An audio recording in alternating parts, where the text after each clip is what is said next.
आपलं मनपूर्वक स्वागत आहे एबीपी माझाच्या 0 आवरमध्ये। आणि सगळ्यात पहिल्यांदा आपण जाऊयात भाजपचे नेते महेश लांडगे यांच्याकडे। महेशजी, एकंदरीत ज्या पद्धतीने आज हे आंदोलन संपलेलं नाहीये, उद्या सुद्धा आंदोलनाचा पुढचा एक पर्व आपल्याला पाहायला मिळणार आहे, ते पाहता असं दिसतंय की सरकारच्या ज्या हालचाली आहेत त्या कुठेही प्रतलावरती नाहीत, म्हणजे लोकांच्या समोर काहीच घडत नाही, सगळं असं पडद्यामागे का घडतंय? हालचाली नेमक्या काय घडतायत?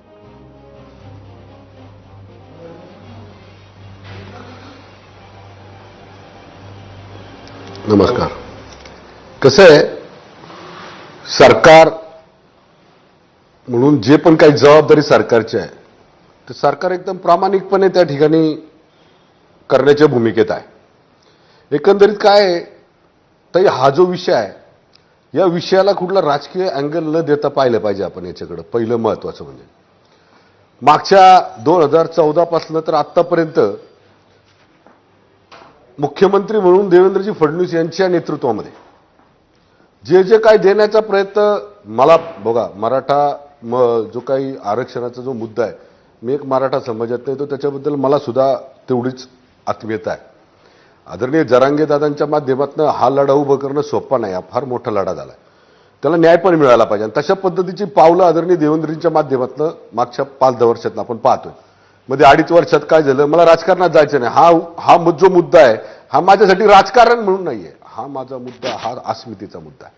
याच्यामध्ये काय कशा पद्धतीनं, आता मी बऱ्याच ठिकाणी आज कालपासून म्हणजे बऱ्याच म्हणजे आम्ही सुद्धा राजकारण म्हणून मुळीच विचारत नाहीये, पण आता सध्या काय घडतंय, सरकार आणि त्याचबरोबर जरांगेमध्ये चर्चा होतीये का? तुम्हाला नाही म्हणत मी ताई, ऐका ताई, मी ताई तुम्हाला नाही म्हणत आहे, मी काय बोलतोय, जर हा मुद्दा सोडवायचा आहे तर याला कुठल्याही राजकीय अँगल न देता जे राजकीय महत्वाचे पक्ष आहेत, त्यांचे जे पदाधिकारी आहेत, मनप्रमुख जे आहेत, ज्यांची नावं आता आपण सगळेजण सकाळपासून ऐकतात मागल्या 30-35 वर्षात, मला त्याला जायचं नाही, पण या सगळ्यांनी एका व्यासपीठावर यावं।